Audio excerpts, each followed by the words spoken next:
So we'll start the next session by Mr. Nishant Krishna, co-founder and CTO, Tech Machinery Labs. So he has 20 plus years of experience working on architecture, cybersecurity, API development, anti-counterfeiting technologies, cloud and visualization, Internet of Things, and machine learning. He has 5 patents granted and 9 patents he has already filed. And he's a mentor in Atal Innovation Startup Incubation Center, BHU, advisor in NCIE Startup Incubation Center, IIT BHU. He is contributor to IEEE standards P1931.1, P1451.99, working on defining standards for IoT and smart cities. His areas of interest and research include cloud and virtualization, blockchain, machine learning, IoT, network security, ethical hacking, cryptography, anti-counterfeiting technologies, and public speaking. He has a Master of Science in Software Engineering from BITS Pilani, along with many more technical certifications. I welcome you, sir, for this session. Thank you, Dr. Aishwari.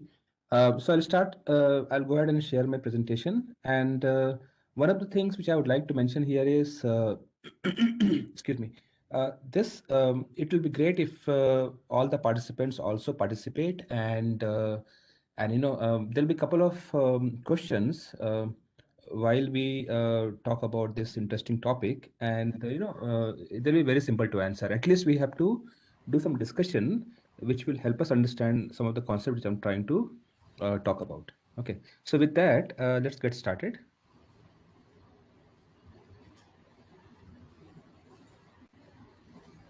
Please let me know if you can see my screen. Yes, sir. All right.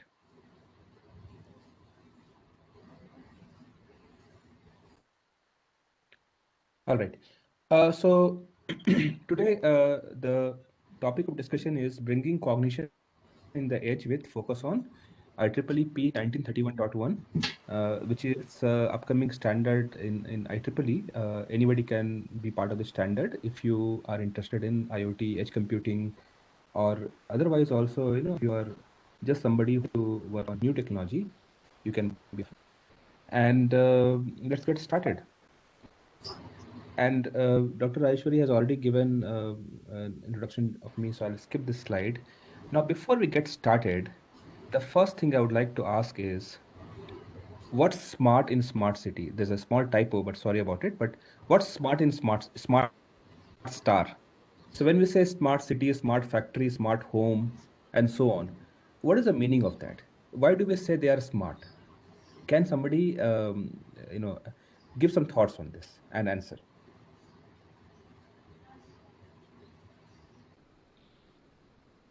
Sorry, I won't be, I have a single screen right now, so I won't be looking at the chat at the same time. So it would be great if you can just, speak up and answer this question. We'll have a couple of more like this in the upcoming slides as well. So it's a very simple question to answer. What's smart in smart star? We keep, hearing about them, and we take it for granted that they are smart. But what is the meaning of that? Let's discuss that for a minute, because that's very important for rest of discussion. Yes, anybody, please.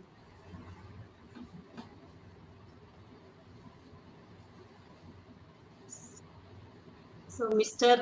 Ajit Sayad says e-governance, and Preeti says they are intelligent. Sure. So e-governance is a good example, and yeah, I also see Ravi says ICT enabled, and intelligence. Intelligence is an important term here. Is very important. So smart. These smart cities, smart factories, smart home, they are intelligent. What is the meaning of intelligence? Is it the same as what we perceive as intelligence for a human being? So we are supposed to be intelligence creature as human beings, and we know in what if somebody says a person is intelligent, we know what is the meaning of that. Maybe automation in every application. Surikant says fine, but that still does not answer my question. When you say smart, okay, intelligence is one aspect. What else is smart? What is the meaning of smart? As a human, you think about yourself. Okay, I'll give an example. Okay, I'll give a very good example.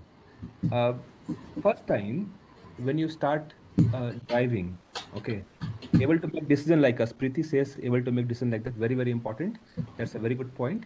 I'll give an example. So let's say you're driving or you're riding a bike or a scooter or whatever, and you come across a speed bump. You would not know how to tackle it when you are a new driver or new rider, and you may actually go a little rough on it, and it will not be something which is a good experience. But when you do it couple of times, you exactly know how to tackle the speed bump. Okay, and nobody has told you that this is what you should do. Nobody has mentioned that okay, this is how you should have to decrease the speed, apply brake, put your either hand or your leg on the clutch, and then go slowly and then speed up. Okay, nobody has told that. What's going on here? You are learning from your mistakes, you're learning from your experience. Okay, so smartness comes in picture not because they have something inherent in it. Smartness comes in picture because they can become intelligent over time. Okay, intelligence is very, very abstract, very, very relative concept, and between, in fact, between multiple people, one person can be more intelligent than another person. But for a context, for example, um, I do a lot of coding myself, so I say that. But if you compare me with a blacksmith, okay, or if you compare me with somebody who is a very good cook, you cannot compare these two people in terms of intelligence. That person is intelligent in his area, his or her area. I'm intelligent in my area, right? So intelligence is very, very contextual. Okay, we'll talk about that. So with that, just remember, intelligence is contextual, intelligence is relative, and so is smartness. So when we talk about smart star, smart city, smart factory, smart home, please remember that. So I'm not going to talk about smart city as such in my presentation or anything smart, but I'm going to talk about the core components which are going to build this. And please believe me, if you go through this session very well, you can use it for a lot of your research in the future, because some of these things are pretty good in terms. Can everybody hear me well? I just said there's no audio. Yes, sir. Yes, sir. We can hear you. Okay, sounds good. Sounds good. So with that, let's talk about. We will get into completely in a different track, and then we'll come back to what I started with. Okay. So we'll talk about cognition first. And what is cognition or cognitive process? Cognition is the mental action or process of acquiring knowledge and understanding through thought, experience, and the senses. How do we get intelligence as a human? We get intelligence as a human through cognition, through cognitive process. And what does it mean here is uh, there are three important aspects of cognition. This is like at a high level. You could get more definitions like this, but this more or less covers this. First is thinking and awareness. Okay, thinking and awareness is very important for cognitive process to build.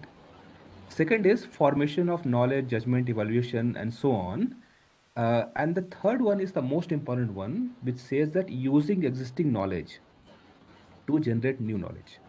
Okay, so when you say something has cognition, okay, now whatever I'm saying, you can always relate it back to the overall overarching theme of this FDP, which is revolving around smart cities, right? But you can always go back to it and think in that term. But third one, use existing knowledge, generate new knowledge, is probably the most important. So in my first example, when I spoke about you are learning to drive and you have to tackle a speed bump, you are using your existing knowledge to know that you have to go slow. You have to, and when you go slow, you have to also apply clutch. Okay, press on clutch or use either your foot or your hand based on what you're driving or riding, and then tackle it. Now, this is something which is a new knowledge which is getting generated out of existing knowledge. And if you have that capability, now you can tackle any speed bump, does not matter whether it's very high, very low, very slanted. does not matter. Okay, so I think you appreciate this, how this cognition happens in terms of human. Okay, in the same way, cognitive systems try to emulate the cognitive behavior of human for specific purposes. We are talking about bringing smartness, and smartness is brought using a cognitive process. Okay, and how are we doing that? We are trying to emulate what we do, as we every day do it ourselves, right? We always do it without even knowing about it. Every day we are processing even thousands in lakhs, millions of such cognitive behavior based decisions. So some of the concepts which you are already you know about it, many of you would be researcher, worked on it.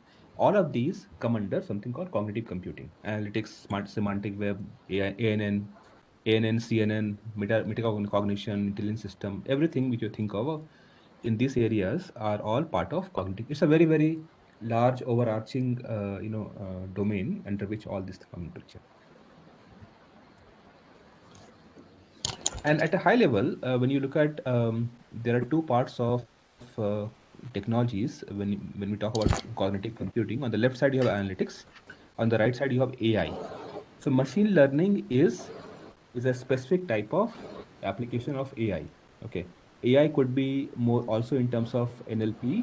It could be knowledge representation and so on. On the left side, you have analytics, and if you put them together, you more or less you have cognitive computing. And of course, not everybody uses everything.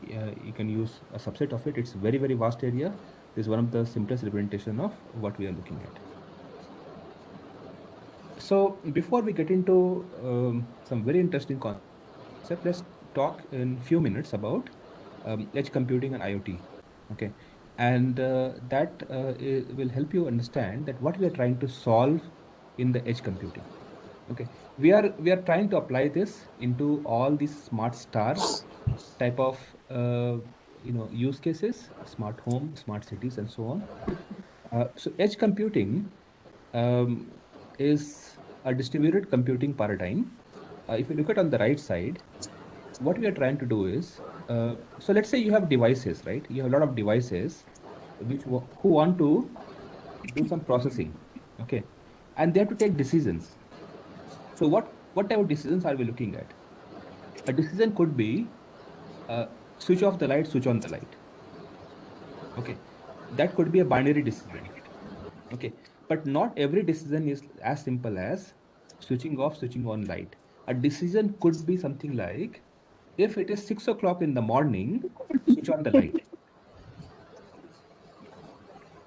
Okay, see, look at how it's getting a little complex over a period of time. So first is switch on the light. We don't know the why this decision is being taken. Second thing could be switch on the light when it is 6 o'clock in the morning. Fair enough. Third decision could be switch on the light if it's 6 o'clock in the morning, provided it is not cloudy. If it's cloudy, there won't be enough light, so you don't have to, you have to switch on the light. I mean, this other way around. So if it's switch on the light, uh, 6 o'clock in the evening, if it is dark, for example. So these type of decisions can be taken. Some of these can be taken by the device themselves, because devices can have sensors. The IoT devices can have sensors, and you see this around your city. A lot of things, at least in Bangalore, a lot of technology is being used in smart city projects, and some of these can help you understand that how they can take decisions. But at some point in time, the decisions will become so complex and it will take so much resources that IoT devices are not equipped to do that. Okay. So what happens in that case? If IoT devices are not equipped, or they don't have enough processing power to take care of this, you delegate it to another node called edge node. Okay. So edge node in this case would be something which will have more processing power, and edge node should be able to do some decisions for the devices. Okay. And so what we are trying to do is we are trying to delegate some of the processing to Yeah, if you are not speaking, can you please go on mute, everyone, please? Thank you. Okay. So edge node in this case would take care of some of these work which was supposed to be done by devices themselves, right? Moreover, there could be requirement for more storage, and the storage also can be provided by edge nodes because they could be much more powerful devices which can take care of some of these things. So why would we like to analyze the data on the edge than in the cloud? Can somebody answer this question? Why would you like to analyze the data on the edge than in cloud? You could analyze everything in the edge now, right? Now we spoke about that we had devices. Devices want to do some decision making for making. Okay, for taking a decision, they need to analyze some of the data, but they don't have enough power. So what we did was we moved this to edge computing nodes, and edge computing nodes can do this work for the devices themselves because they have much more processing power. But we also have cloud. So why would you not like to send some of these things to cloud?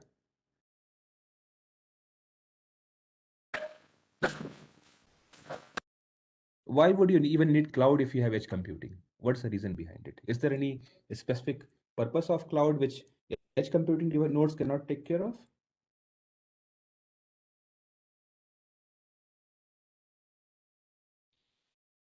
Yes, anybody can try to answer this question? There's one answer: to take decision. Yes, but decision can be taken anywhere, right? Decision can be taken by devices themselves. Devices can have sensors. So, and then we have edge nodes which can also take decision. But why cloud then?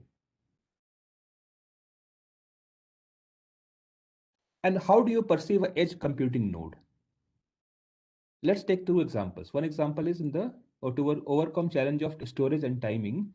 Uh, Not exactly. It's other way around because if you want to overcome, the challenge of timing, at least you have to be as close as possible to the devices because you need to do fast decision making. Otherwise, because cloud nodes will have a lot of latency, right?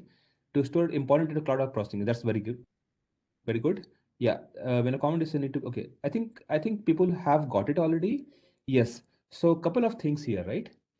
Yeah. Thanks a lot, everyone. Great. So what happens, right? In a very large networks, you could have millions of devices. Think about a city like Bangalore, where every traffic light is smart traffic light. Okay, or every road light, every light is a smart light which automatically switches on, switches off based on the timing, and if it's dark, it'll switch on. Now you're talking about a city like Bangalore would have maybe close to 500,000 light like this. I'm sure about it. So what do you do with this type of network? It's a very, very large mesh network. So you need to have multiple level of such type of delegation. So edge computing nodes will be taking care of all the nodes in an area, and then you need to have something on top of that which will work with all the edge computing nodes. And just because now the data is so enormous for such type of applications that edge computing node cannot take care of it, and that's where you need cloud. First thing for the storage. Second thing is things like machine learning over a city. So edge computing nodes can still take care of machine learning type of applications for a small area, but finally you have to create a trend, create a lot of predictions for the entire city, right? So edge computing nodes are neither equipped to do that, nor they are in a logical area where they can take care of the entire city. So that's where you need cloud computing. Cloud computing, you cannot remove this from this equation because of the reason that cloud is providing a lot of important operations and functionality in this case. Okay, from Avirat. Okay, like roll number. Is there a question? Roll number 1 to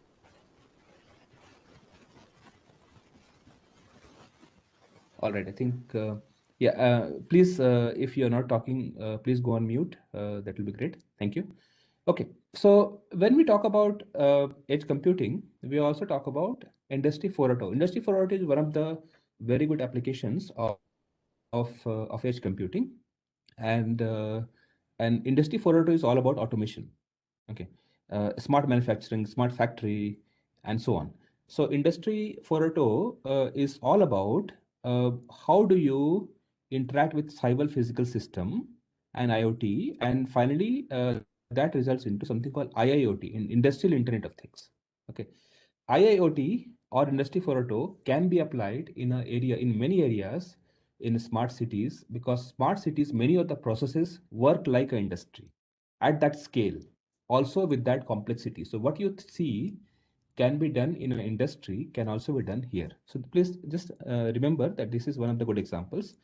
And when we talk about key requirements for edge computing, these are some of the key requirements, and this will keep coming again and again. I'll be sharing this slide, so I'm not going to each of these, but let's look at the top ones. What are the things we are looking at for such type of applications? Maximizing the computing at the edge. Okay, so that you get the best of both the worlds, right? It's not enough, not too much latency, as well as you can do things which cannot be done by the devices. Offline scenarios in communication. So one of the problems with cloud so far was, and this is one of the reasons a lot of smart city projects are failing, because they have a lot of issues with communication, with connection. You have an emergency service, for example. If you have to, you have a, so emergency services is one of the very good examples of smart cities, or maybe, child protection service, women protection service. These are services, grievance service. These are good examples of smart city applications. No matter where you are, you should be able to connect to the emergency service and ask for help. In that time, you cannot afford the cloud to not be reachable. And that's where edge computing could come in picture to assist you, because edge computing node can create a mesh network and you get connected to the nearest edge node somehow, right? I won't get into details for that. And there are other considerations which are required for edge computing, scalability, and things like remote management, efficiency, energy management, and so on.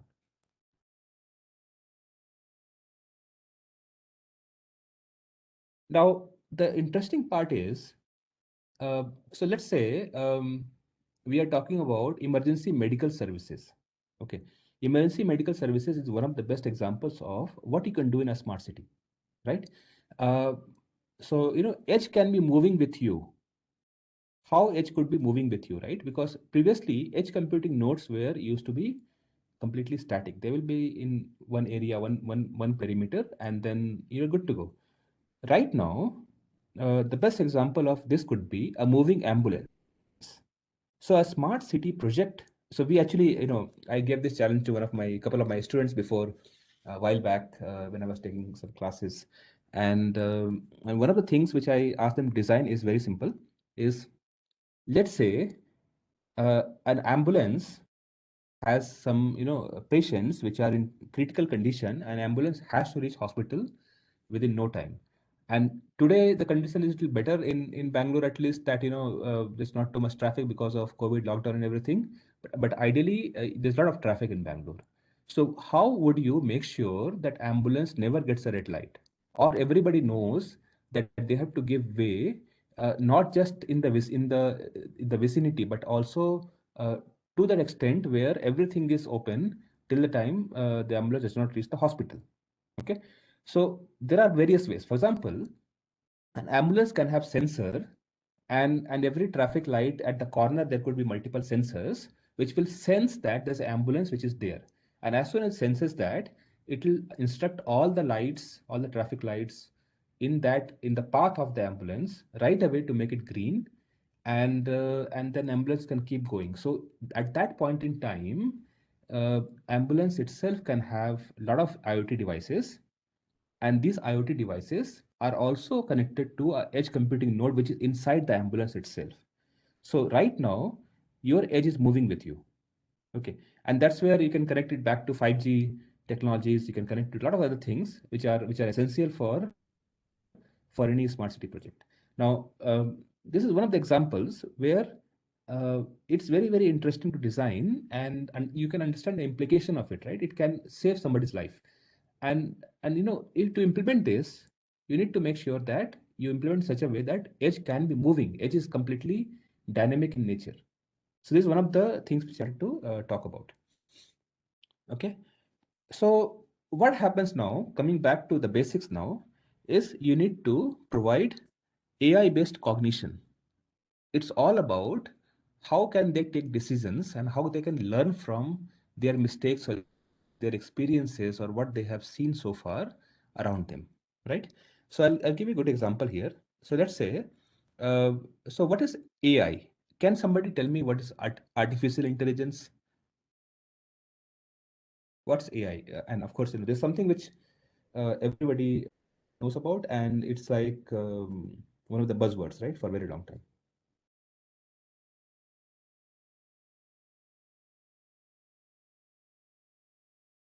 What's AI?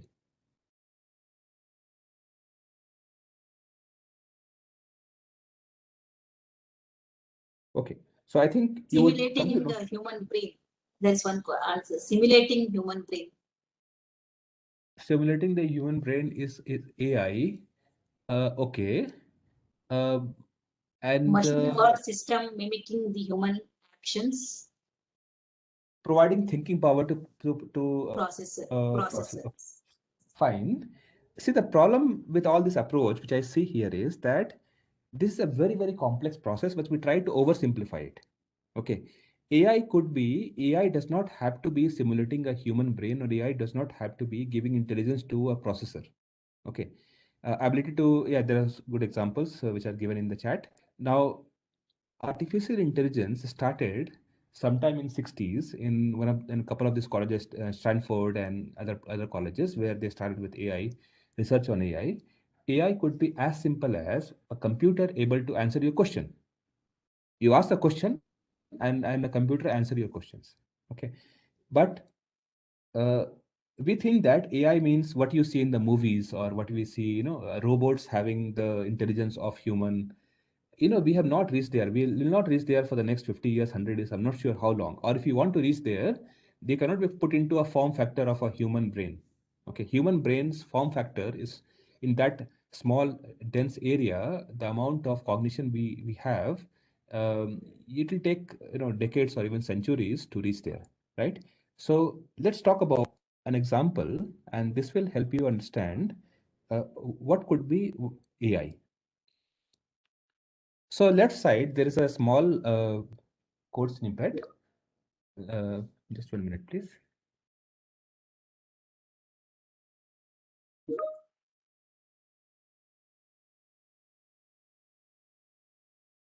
So left side, there is a code snippet called def create.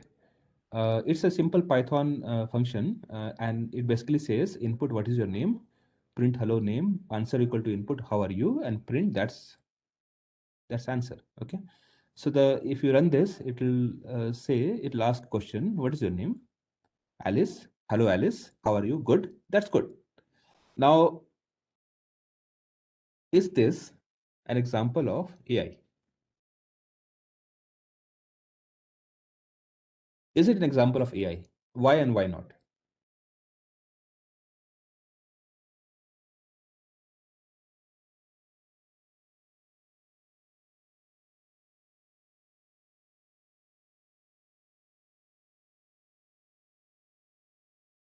Yes, what do you think? Why this is not AI? It's able to answer your question. It's able to interact with you. Why this is not AI? All right. What if we have thousands or even millions of conditions and complex algorithms to determine which one is apt for a situation? So based on, you can bring bring contextual decision making. You can bring a lot of other things. Yeah, Shubhra says that it is following instruction, not taking decisions. Yes. So if we can bring decision making capabilities, we can bring a lot of contextual capabilities, and then at some point in time, it is able to answer any of your questions without, and it'll feel like you're talking to a person than a computer, right? You are still not bringing any sort of statistical machine learning, any sort of statistical AI. Okay, you're not doing any prediction, anything, but you can still do prediction based on existing data, but you don't have to get into any of the statistical methods, right? It's still AI. Why? Because we are talking about conversational AI. Conversational AI is around for a very long time. The first, good example, good use case of AI was conversational AI, where in 60s that was the first, something which was showcased as an example of AI. And so you don't have to have. It feels like intelligent.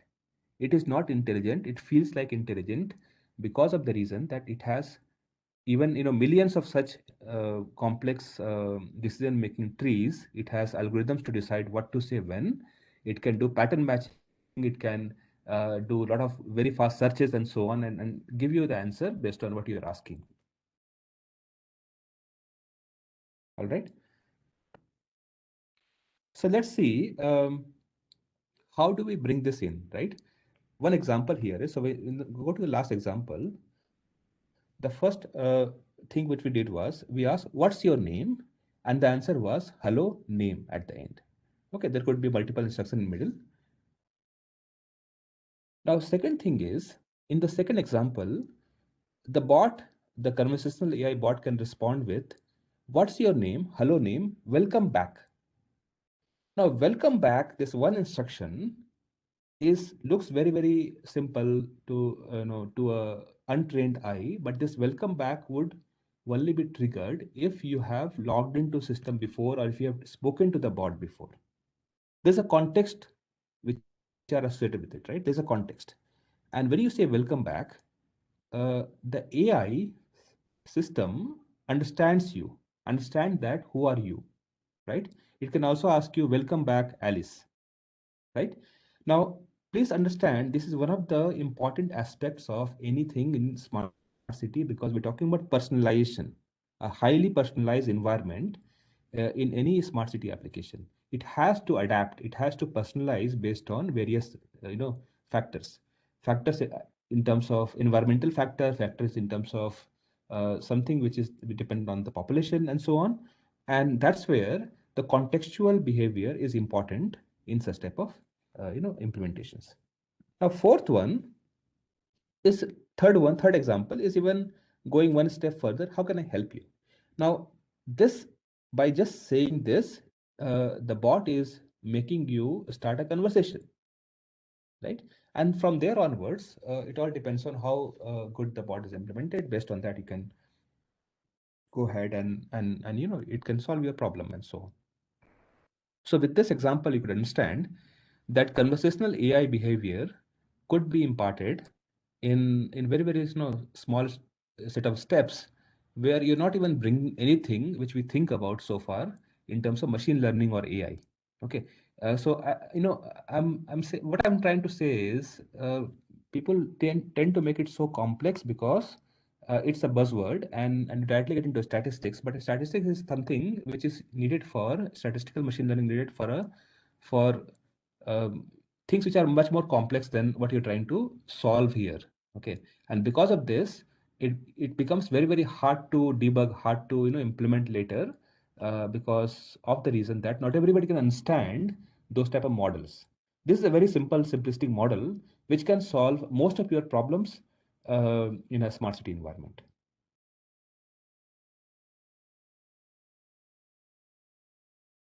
So there was one of the greatest mathematicians of 20th century called Alan Turing, and Alan Turing came up with something called Turing test. Turing test is being used now today. CAPTCHA is a type of Turing test which you use most of the time. So basically, it says that you have a machine A, and you have a person, human B, and you have interrogator C. Now C can send type messages to A and B, and both will respond. At some point in time, if C cannot determine who is sending the messages, whether it's human or machine, the machine is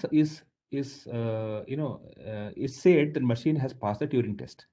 Okay, so that's the example of, so when the machine passes a Turing test, that means that machine has become so intelligent by various means so that it can take certain decisions which were taken by a human. Okay, this is already happening today to a great extent. But for that, again, and we are always falling back to such type of basics. Now, if you look at this, right, so we could apply this for edge as well. So let's just think about it. So we don't have to get in discussion right now, but what would a Turing test for edge do? Just think about it in your spare time. Now, when we talk about need for very high speed data access, for example, emergency services, you want to access somebody's information. Let's say you find somebody who is undergone an accident, and then you have and then the emergency service reaches there and they want to figure out whether the person has any health problems, what is the blood group, and so on and everything, right? One of the things you can implement in a smart city is the person should have some ID. Based on the ID, you find out entire history of the person, and that's where your speed is essential. How do you quickly identify who is the person and what are the health needs of the person? And things like this is one of the good examples of why would you need as information architecture, because you could put everything into one place, but it will not be easy to access, it will not be easy to take decision and so on. So information architecture would help you get access to information very, very fast in a precise way and take decisions. So taking decision is not just based on you have a lot of data, you have a lot of very good models, but taking decision is also based on how your information is structured, right? The better the information is structured, the more efficient the program would be in this case. This is one of the ways, one of the high level view of how the information is structured. So we start with gathering the information. We have to do normalization of information, where you could get it from different sources. So you try to make sure that they all look the same. Then you do some sort of cleansing. Cleansing will help you remove things which are not needed, and then you create model, and then you do learning and training, and then finally you have to put it in production for unknown and unseen information. Okay. Now please remember that up to by the time you reach up to creating models, you already spent 3/4 of your time, total effort, because this is a very, very long and costly process. Generally, when you start with some machine learning, work, you start with a model and start with a data set from Kaggle or somewhere. That's already gone through all these, right? You already have things which are cleansed, and then you start with learning. But in real life scenarios, in a new scenario, completely novel approach, you would start with something which is not there, and this is what we also do in case of any applications like this. So there are two things which I would like to talk about, and this is called taxonomy and ontology. Taxonomy is the way it is classified, and ontology basically means the state. Okay, so if you want access to information, if you want access to the current state of the entire system, you always fall back to taxonomy and ontology. Taxonomy is in the, if you right side, if you see, this is one of the ways you make a structured information. I think before this session, somebody was talking about big data. What is the meaning of big data system and what is classified as big data? And somewhere with big data system, you also need to have a structure like this by which you can access it much faster. So that's why classification is important in terms of taxonomy. And if you look at this example, some of these examples basically are good example of how you can represent knowledge. So when you represent knowledge in certain way, it makes everybody to access it faster and take decision faster. For example, on the left side, this one of the examples of representing a chess game. On the right side, it's one example of automated diagnostic and repair based on certain certain behaviors, or based on current state of the visual state and things like that. You can take decisions and you can do diagnostics. Now you would appreciate that just our diagnostics are very important to keep something like a smart city working all the time, because there are too many applications in smart cities which need to do self-diagnostic. You cannot really go back every time and repair it if it's needed. And something like this will help you do self-diagnostic and things like that. Now, when we talk about state ontology, so I guess everybody would have at least known this term called FSM, finite state machines. State machines are there everywhere, and state machine can help you uh, understand the current state of the system or a component. Okay, so every component in such an application would have state machines, small state machines. It does not have to be very complex. Maybe a state machine has just 4 or 5 states, or maybe a couple of states, and each of them need to have interfaces through which you can find out if what's the current state, and based on that you can take decisions. So we are I have around 10 minutes maximum because I need to drop off after that for another meeting. So I'll try to cover it in that within 10 minutes or so. I think we have covered most of the important aspects, but let's look at this, right? So one of the things which is a problem today in any smart city applications is there are just too many vendors out there. Okay, there are so many vendors having different standards, different protocols, different way to implement things. They have different sort of physical interfaces problems, software interfaces. All of them are very heterogeneous, right? So what do you do in that case? One of the main areas is uh, to need a need for protocol normalization. So they are using different protocols, Bluetooth, Zigbee, Wi-Fi, and whatnot, right? So one of the things we are trying to solve for smart city is why do we need to do this? Because the IoT world is very complex. Okay, and just because there are just too many devices, okay, and devices have different standards, they have different protocols. We have this type of problems, and they are also constrained. The devices are very constrained in smart city, right? They cannot protect themselves. They are vulnerable to DOS attacks, okay, denial of service attacks. So what we need to do is we need to figure out a way by which we can give them things like better, security, better interfacing, better user experience, and so on. So one of the things which I'm part of is called Roof Computing, which is P 1931.1, and it is a standard which is being developed in IEEE. We have a working group, and the focus area is to solve some of these problems for a smart city. Okay, things we're trying to solve are going to be I'm going to discuss in the next couple of slides, but just look at this. How do we do it? So things we are looking for, right? First is connectivity. How do you connect different devices and different components in a seamless manner? Context building. How can you take decisions based on your environment and state? We just spoke about state, right? So how do you take decisions based on your states? For that, you need to do context building.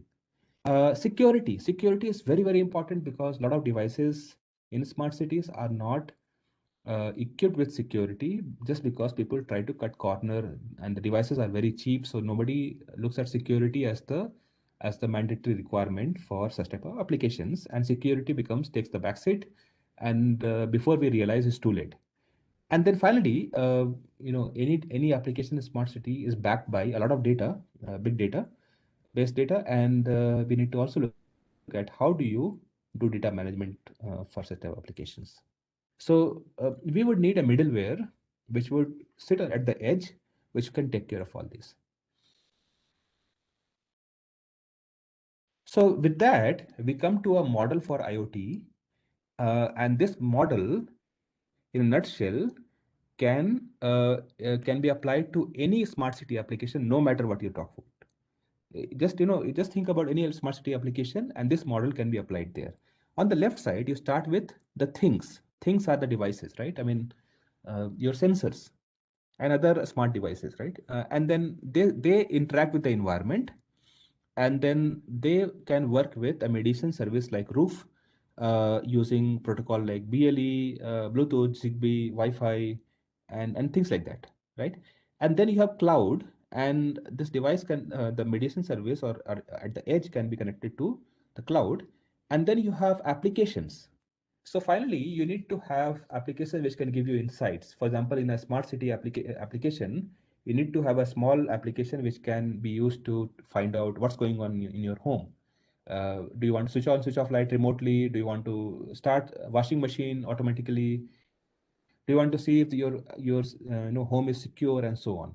So these things are cloud applications. So you need to have information on the cloud for this application to function, right? Because this application would not be directly be able to talk to the devices, and this is the path you will take. Now the problem with this approach is, so now when we look at this model, so this is a model which is good for any domain, right? But the problem with this approach is when we start with a smart city application like this, where you have a lot of domains. So you could have partners, factory, workers and employees, department, so on, right? All of these can have their own edge. And this is exactly what's happening today, where you have different edges, and each of these edge can do a specific function for that domain, right? Now you see this, right? As soon as you start adding few more domains like this, it will start becoming complex. Okay.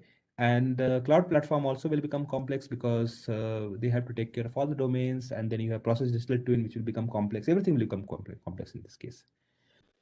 So what do we come up with? Our main approach in this case, which we think is an ideal approach, but we are still working on it, is this, where we talk about domain-specific cognition and context building. So why do we need domain-specific cognition? Because cognition for every domain is different. So for example, let's take example of two domains. Let's say healthcare and banking. Okay, or finance and healthcare in this case, in this example, right? So the requirement for finance domain is different than requirement for healthcare domain because they are completely different, at the core of their functioning. In finance domain, your concern would be that there are no frauds in the system, or the payments are done properly, or if something goes wrong with your payment, something goes wrong with your withdrawal of money, it should get reversed, and there are things like that. In the healthcare domain, time is critical. You're talking about how to monitor the current state of the patient, how to give better healthcare, how to interact with the vendors, how to interact with service providers like other people like insurance agents and so on. So both are different. In the finance domain, again, data is the privacy is very important, and so is in healthcare domain. Okay. But they are different in terms of how they function, what are their needs, right? So how can we have the same cognition model for both the domains? That's not possible. Okay. So then we talk about domain specific cognition, and this is what we saw in our previous thing. So we have, each of them have a specific edge computing node, which will take care of domain specific cognition for that use case. But that leads to a lot of complexity. So what we propose here is this. So edge node in this case, which is inherent part of roof computing, would try to do some sort of aggregation and do protocol normalization and many other things to make sure that we build the context no matter which domain is that. And the domain identification and domain, all the use cases with the domain will be taken care of something called domain factory. So domain factory would be more like small plugins for every domain, which could be dynamic plugins and can be implemented using micro models, machine learning micro models, and many other ways, which can take care of interacting with that domain. Okay, so this simplifies a lot of architecture for smart city, because when we have a new domain, you don't have to implement the edge for that domain, from scratch. You can just start with a plugin which has to be implemented in a specific manner, and we are working on the specification for that, and that can take care of all the interactions between your cloud platform and all the domains and all the devices associated with that domain. So that's the crux of what we want to do as part of this, with roof computing. So this is the crux of what we have spoken about so far. Is there any questions? Are there questions? So again, 1 minute recap. AI, artificial intelligence, is not something which you have to get into. You don't have to know the best level of statistical machine learning to understand to create such type of solutions. It could be created in a very, very simple way. And when you bring cognition in such type of model, there are various ways to bring cognition, and bringing cognition can help you understand how to solve these problems in a smart city. And a lot of interaction between these domains can be done using edge computing nodes.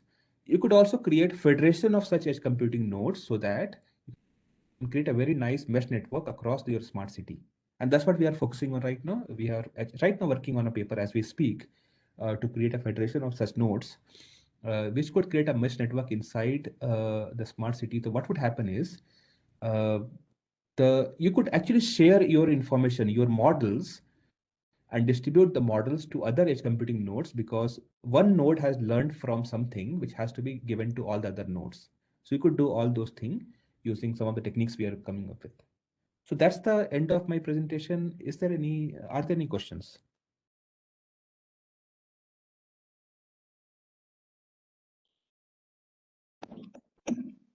So if there are any questions, please unmute yourself and ask, or you can put in chat box.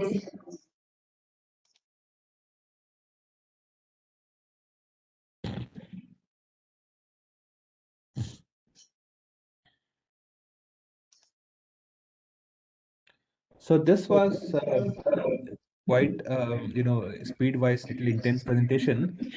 Generally, we have workshop over this entire thing where we also model a lot of problems, and generally that is for 2 to 3 hours. And let's say if we get another opportunity like this, it will be great to have a longer session with the modeling, where you could actually solve these problems and start with something very simple and solve it. So we could also do it in the future like that. But yeah, if you have questions, please feel free to contact me. My details are there in the slide. There are a couple of things which I have not spoken about, but that is not right now. This is my information here, right here. Higher studies का भी मंगाना है. Higher studies का मिल गया है. ये तो placement लिखा है ना. ये हायर स्टडीज भी लिखा हुआ है. ये ऐसा है कि इसको यहाँ जॉब मिली थी, but If you want to join Roof working group, please let me know. You can just reach out to me. It is a very fast track upcoming standard which is focused on edge computing and smart cities. And we are, as we speak, we are working on a couple of white papers to be published. Should happen within next 2 to 3 months. And we are looking for contributors who are interested in smart cities. So please let me know. It's a part of IEEE Standard Association, and we can get you on board, and you can also help in something which is trying to solve the problems we are facing in smart cities. All right. So I think we are good. Dr. Aishwari, anything else we need to discuss about? No, sir. First of all, I would like to thank you for accepting our invitation in such a short notice. Today morning, I requested Darwin sir to get a speaker, and you readily agreed. I thank once again. I thank you No problem. on behalf of BMS College of Engineering. Thank you very much, sir. No problem, Dr. Aishwari. So yeah, Thank it was very informative. Thank you very much. Thanks, everyone. And if you have any questions or if you want to collaborate on any of these standards, please reach out to me. I'll share the presentation with Dr. Aishwari, and you can share with everybody, all the participants, and they can reach out to me if they have any questions. Sure, sir. All right. Thanks everyone for joining, and have very good rest of the sessions, and talk to you again sometime later. Thank you. Thank you. Bye. Yeah, bye. You're a host, right? I can drop off now. Yes, you can leave the meeting, sir. Yeah, All right. Thanks, everyone. thank you. So we will start the next session after 15 minutes by Mr. Arvind Kamath. It's on how to make India AI superpower.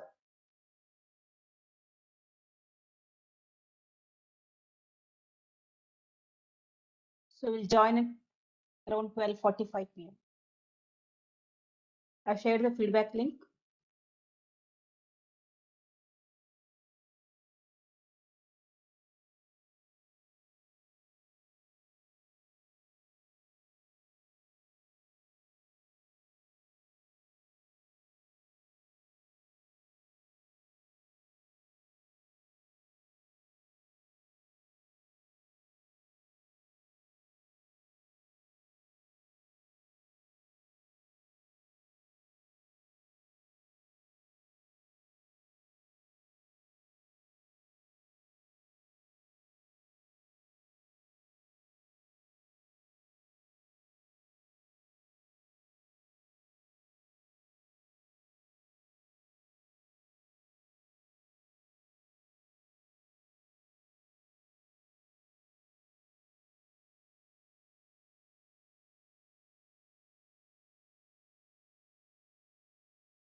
ಅದು text ಆಮೇಲೆ ನೋಡೋಣ flowchart ಮಾಡಿ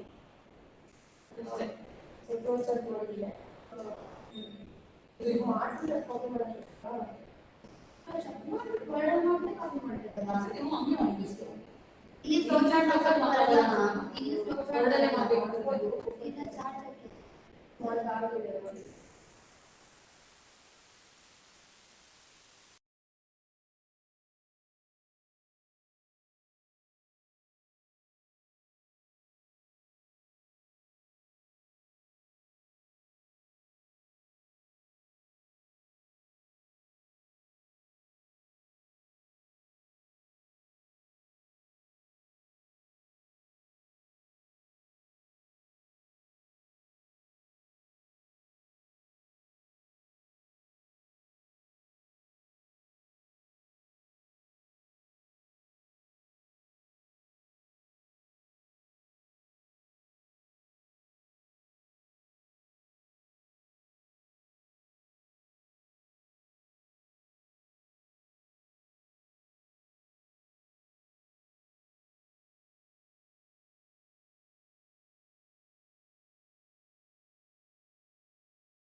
second session feedback ಕೊಟ್ರಾ Nishant ಕೃಷ್ಣದು?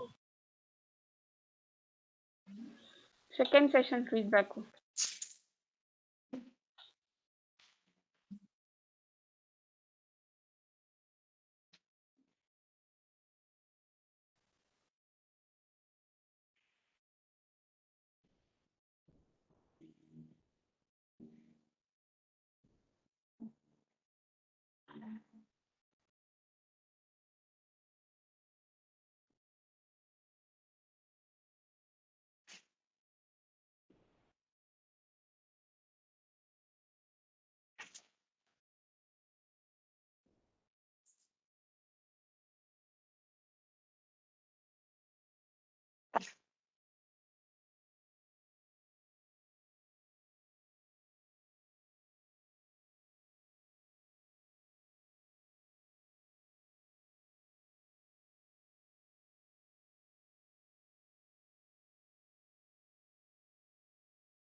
Good afternoon, one and all. So we'll start the next session by Mr. Arvind Kamath, co-founder and director, EMC Engineers, and also an ISO 17025 assessor for NBA Government of India.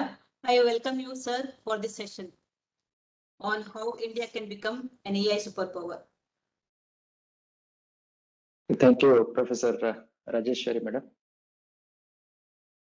So, good afternoon to everyone. I request everyone to mute. I think few are still unmuted.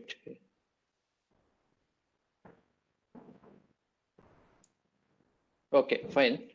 So, what I'm going to talk now is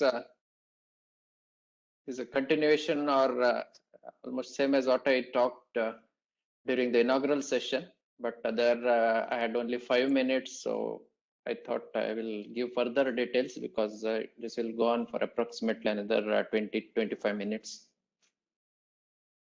So I will use the PPT and I hope my voice is clear. Yes, sir, your voice is clear. Yeah, thank you. So yesterday we were discussing this,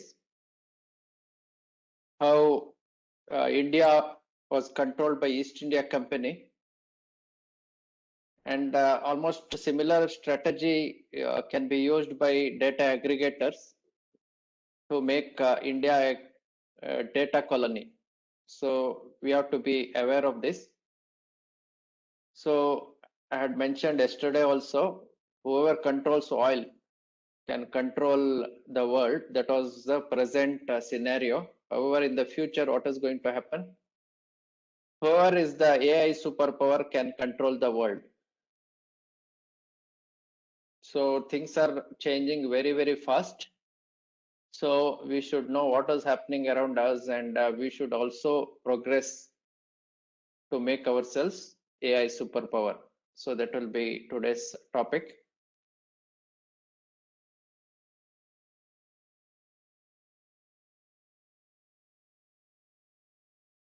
So let us take some examples of whatever that is happening in past, say 6 months or so. Many of the data aggregators are able to manipulate the public behavior. That means how the Article 370 protesters were managed,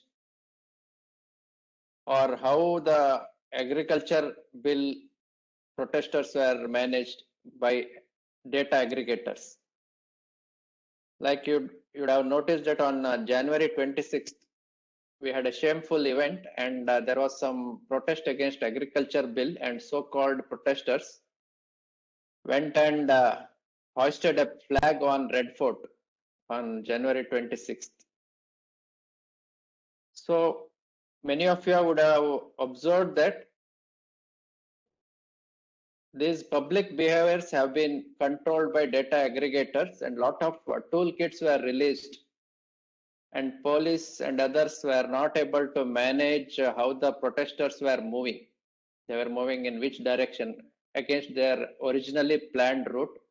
they took some turn and they started moving towards Red Fort. So there were a lot of toolkits that were released to these protesters, and police had to become mute spectators.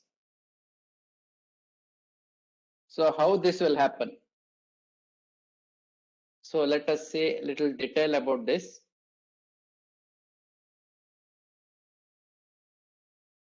So we need to control the data. That means the data should reside very much within the country. So now what is happening is many of these data aggregators have their servers in various other countries. That means we cannot have a say on the data.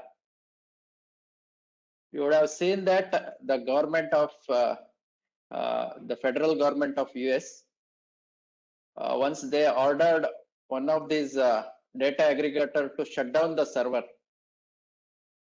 Once the server was shut down for a short while, that means whoever depended on this server had to suffer, whether they were in USA or they were in India or any part of the world. Imagine that there is some military offensive taking place between two countries, and suddenly one of the data aggregator will shut down their server. Then many of these apps will immediately stop functioning, and you can control a particular country. So there is a need for a data privacy bill which government has already implemented, and we are seeing a lot of changes now. The MasterCard was banned from further giving new cards. This was because of this data privacy bill. Why? Because all the MasterCard data was in the US, and these people refused to shift their server to India, and then RBI had to take this action. So this is a very good sign that the government is working on such things.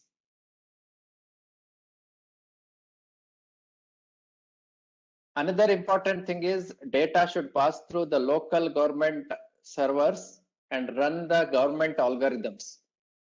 You would have observed that about a decade back, China banned Google. So I'm not going to debate whether banning Google is good or not. That is a different aspect. But why did they ban Google from China? Because China wanted all the data to be resided within their country, and all the data should have passed through their server and their algorithms, to which Google did not agree. So that is why they told Google not to proceed in China. That means there is a lot of thinking behind this. So I'm not going to debate whether this is good or bad, but why it was done, we should know.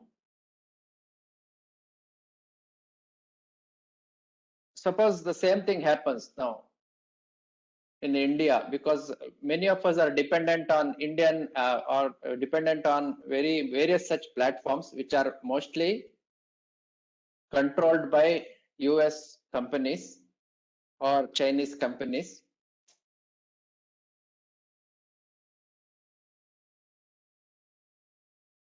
So this is how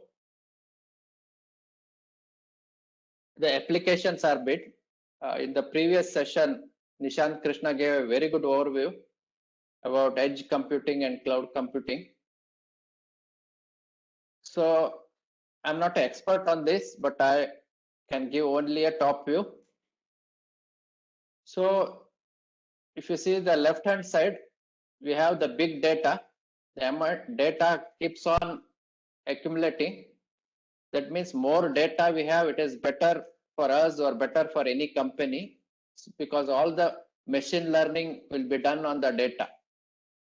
Based on the data, we are going to learn more and more the behavior of people. We will see in the next slide which company will learn what. So there is a lot of learning taking place based on the big data, and based on this learning, the artificial intelligence models are built. And based on this AI models and AI algorithms, the apps will be running.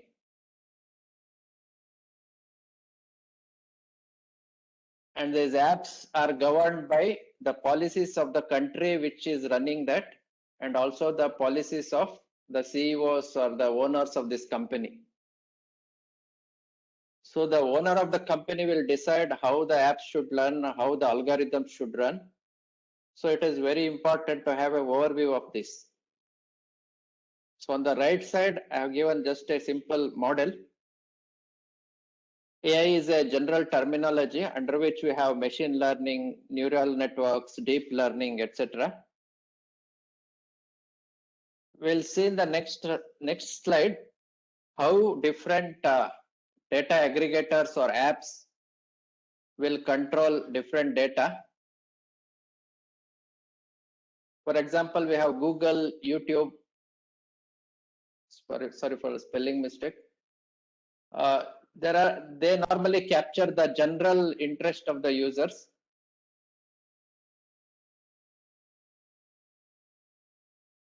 If you use Amazon, Flipkart, they want to know the purchase history of the people, what are their habits, what are their purchase habits, what are they likely to purchase, and so on.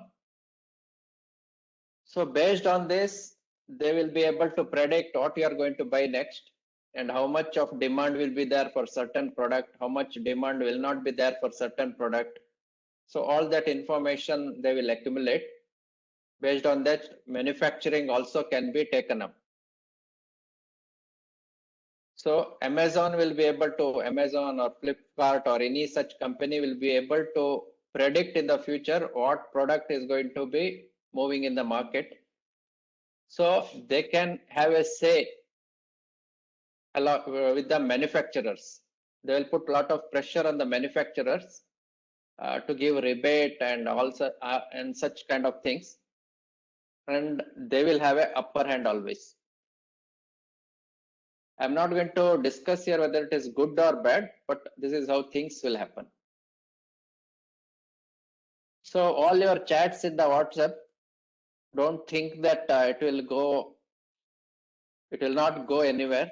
It will go through the servers and it will be scanned through the algorithms on what you are going to chat. So how we are going to send the messages, what are the patterns, all that information will be there with these data aggregators. They can use it as a chatbot to engage or to mimic you. Let us say the army generals are using such apps, chat apps. Suppose there is a war between two countries. Suppose this chat app is owned by opponent country, then what will happen? They can mimic the chat of the opponent general, army general. Suppose he is also using some chat box, then it can mimic him and send some chats to his friends without his knowledge. I'm giving a worst case. That is what can happen if the algorithms reside outside the country. Data resides outside the country. So the Facebook will have the personal relationship information with them. They will know what you are doing, how you are moving, everything. Twitter will collect a lot of information.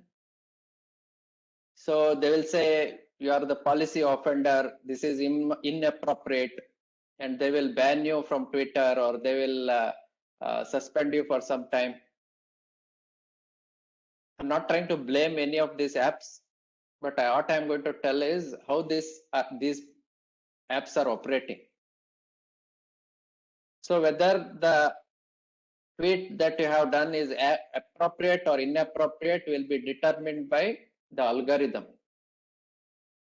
So person sitting in another country and governed by the algorithm of that country will decide whether your messages are appropriate or inappropriate.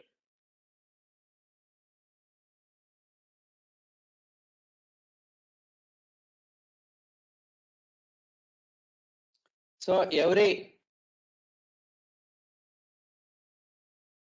app that you are going to use always is based on this AI. So they will collect the data, which is called as big data, and they can predict the behavior of a person or a group of people or people of a particular language speaking or people of particular caste, religion, etc. So all this data will be there with the data aggregators, and they can control things. So this is what can happen. Data aggregators can manipulate military decisions. This is very, very important for the safety of the country. How they can control military decisions? Using the algorithms.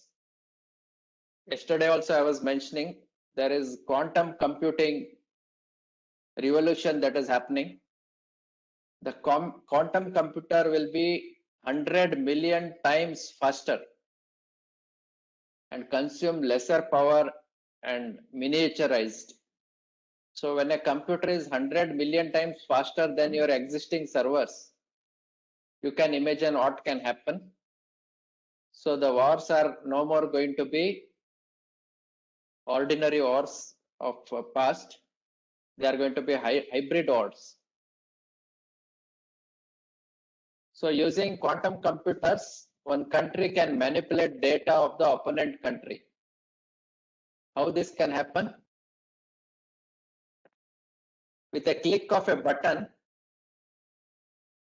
using quantum computing, one can hack the military network because the computing speed is 100 million times faster. That means all your cryptography, whatever codes were there, that can be broken very easily with quantum computers. So all the passwords can be broken. That means you can hack the military networks, you can hack the government networks, you can hack the financial networks of the banks, and you can just literally within click of a button, you can make a country out of control financially, militarily, and also the government servers are down, everything is down, means you cannot do anything. Then one will win the war just using quantum computing. So once Putin said in one of the statements, the race for quantum computing wins the race of military supremacy. So that means we should be very careful with our data, and we should also develop the necessary technology ourselves. We cannot depend on the technology of other country. For example, Google and Jio, there were some MOUs.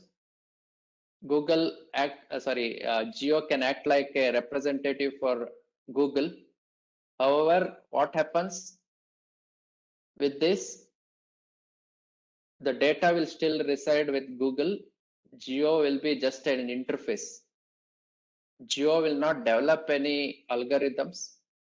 Jio will not may not have a server here, but everything will be still with that service provider. So many times you are seeing even government is taking reports from McKinsey or Google for their official purposes without knowing where the data is coming from, and also without knowing whether the data and facts are correct or not. This is because we may not have the necessary technology ourselves. Many of these companies like IBM, Intel, Google, Microsoft, almost all of them, they are heavily funding their own quantum computing labs.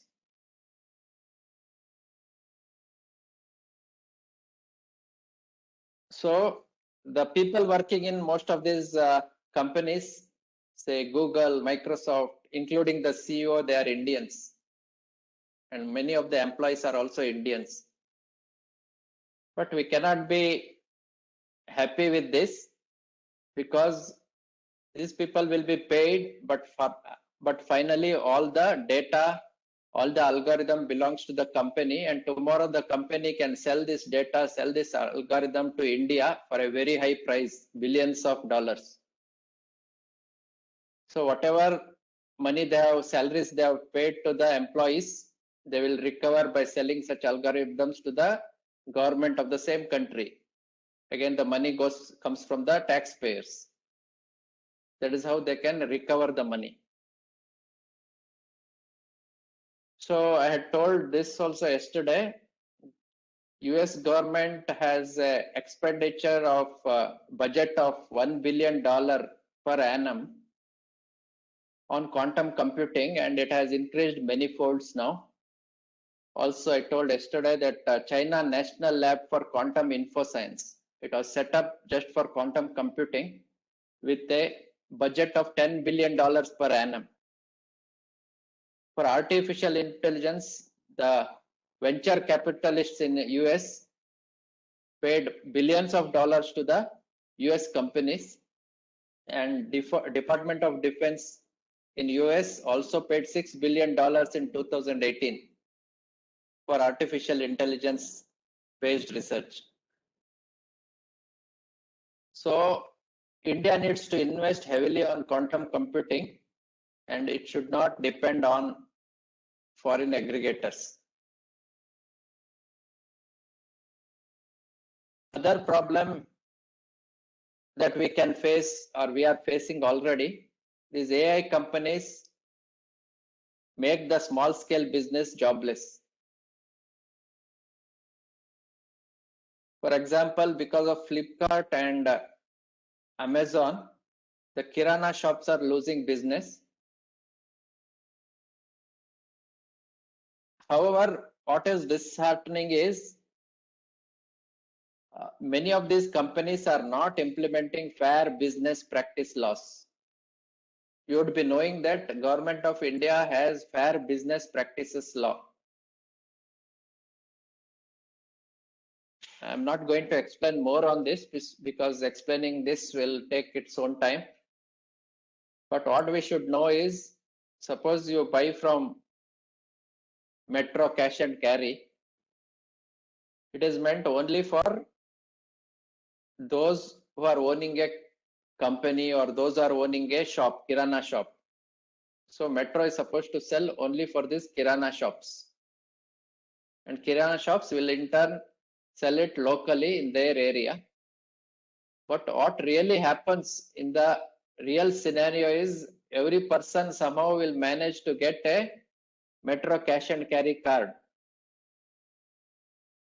because Metro will issue some 5 cards per person per GST. That means instead of one person, there can be 5 people getting that.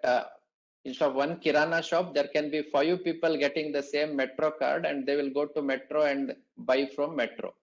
So what happens? The Kirana shop, even if he buys from Metro, he will not have any business, because already almost every house has a Metro card, Metro Cash and Carry card. That is how the business practices and laws are not followed properly in India. So this needs to be implemented properly.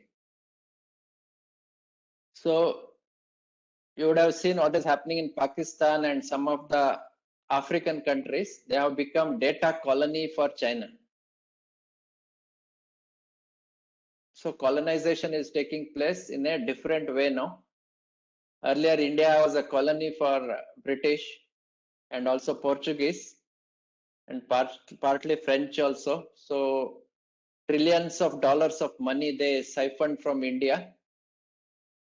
However, now data colonization is also taking place. So we should be aware of this and we should protect ourselves from data colonization. So good thing is Indian government has brought lot of new things. Indian government is doing what it is supposed to do. by bringing up platforms like Aadhaar, UPI. You could have seen RuPay card. Earlier, every credit card that you are using, everything belonged to US. The data was residing either in US or Singapore. And for every transaction, these card owners used to get some money. But with the implementation of RuPay card, we are retaining it within India. So that is a very good thing what is happening in the economy. We have already implementing it in our financial models.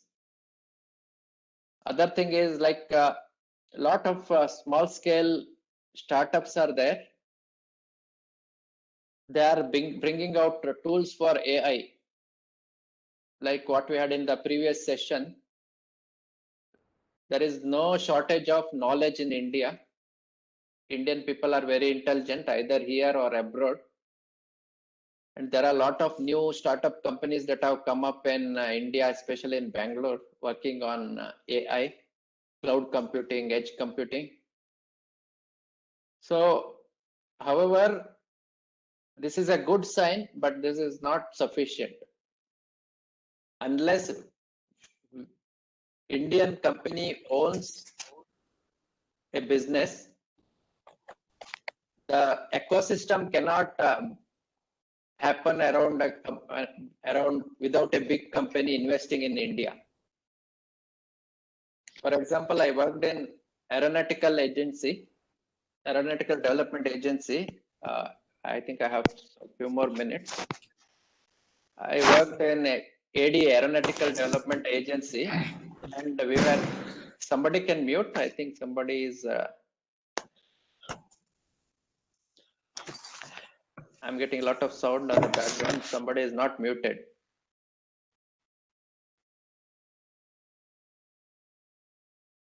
Shall I continue?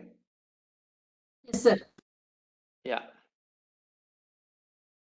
Okay, so I'll give my own experience.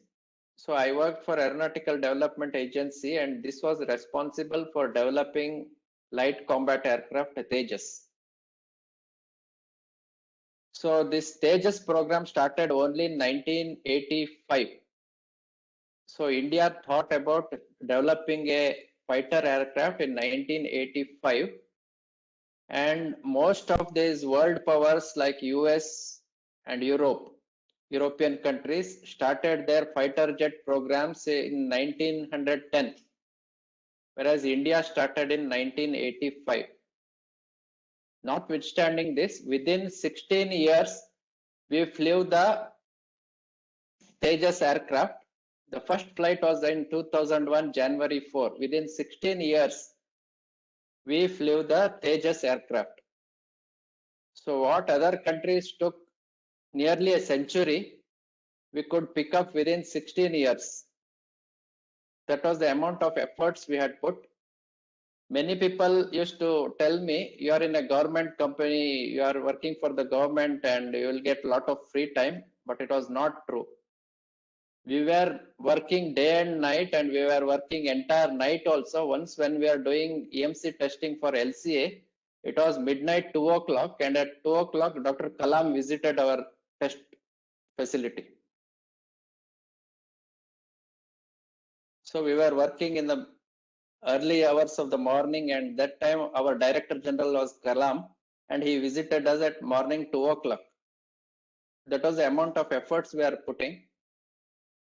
So because of this ADA program of LCA, Government of India LCA program, there were a lot of small companies around Bangalore who were supplying for this LCA. Because developing a fighter aircraft is not a small thing. Each fighter aircraft in India will cost, yesterday I told, around 300 crores. Whereas if you import the same aircraft from France, it may cost you 1,000 to 1,600 crores. However, developing this will take very less money when compared to purchasing it from outside. Second thing is, If you buy from outside, they will not give you the technology. That means small scale industries around this ecosystem will not grow. That is the importance of doing it ourselves. So if you import, let us say Rafael, then we cannot develop the necessary technology in India. We will be only importing. Even if the Rafael design team invests some money in India, they will not invest in the technology. They will invest only in the manufacturing. So you will not be developing the technology in India. Technology will still belong to them, and they will not give you the necessary design details. So it is very, very important to indigenize everything so that the whole ecosystem will be built around your investment. The same thing holds good for artificial intelligence. So it is very important that you invest in R&D in India itself rather than purchasing it from outside. So what has happened? Many of these companies like Infosys, TCS, we were superpowers in software technology, and India was #1. So we were happy with that. We did not invest in product and R&D. That is why yesterday also I told Indian export to China, the first 6 months of 2021, our export is around 14 billion USD to China, whereas we have imported 43 billion USD from China. That means our import is 3 times more than what we have exported to China, despite of whatever that is happening in northeast border and Ladakh. So government cannot say we don't want your product China. We cannot say, because we are over dependent on China, because we don't have our chip fabrication in India. We do not have solar power technology. We don't have lithium technology in India. Drones, they are India also is developing drones, but China has developed a lot more than us. You would have heard, I was listening to one of the army generals who was telling about whatever that is happening in Ladakh. Some of the drones that army was using, it appeared as if the algorithm inside the drones were hacked. This has happened very recently because all these drones will be run on some chip which is developed in China. So China can always put some algorithm inside that so that when they are used here, they can hack the algorithms and make it not to function. So that is the amount of things we need to do. So why I am telling this to you? Because you will be now going and teaching to the students. So you have to motivate the students because you have to catch them young. So the right platform is our teachers, our professors, because professors have to convince the students what is to be done. What is the importance of doing everything ourselves? So this can be convinced only by the professors in the engineering colleges, and most of you are professors. So this is very, very important that you convey this to your students. So yesterday I had explained about our education system. So academia should interact with defense, industry, and R&D establishments.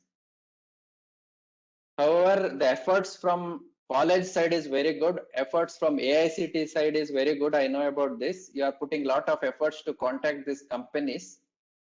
However, it is not happening in a big scale. Like defense should give millions of rupees to a college and tell you develop it for us. Such things are not happening. Industry is not putting millions of rupees into the colleges and asking them to develop some projects or programs. So this should also happen in a big scale. So let us hope that things will be better in the coming days. So my aim is not to make you frightened, not to frighten you, but just to tell you the importance of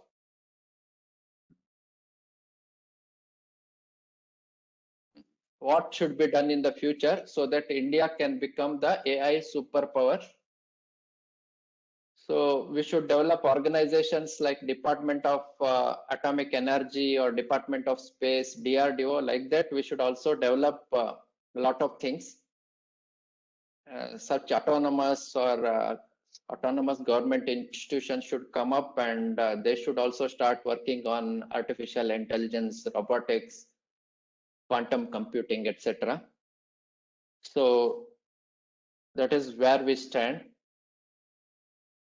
So a lot of things are happening, not that it is not happening. And let us hope that in the next 5 to 10 years, we will resolve all the issues and we will also become a superpower or Vishwaguru. Thank you.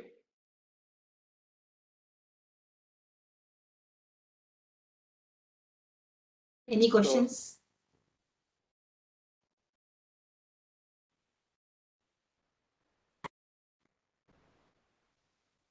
Thank you very much, sir, for giving us the overview of how India can become AI superpower. Thank you very much. Yeah. Thank you too. Thank Bye. you. Thank you.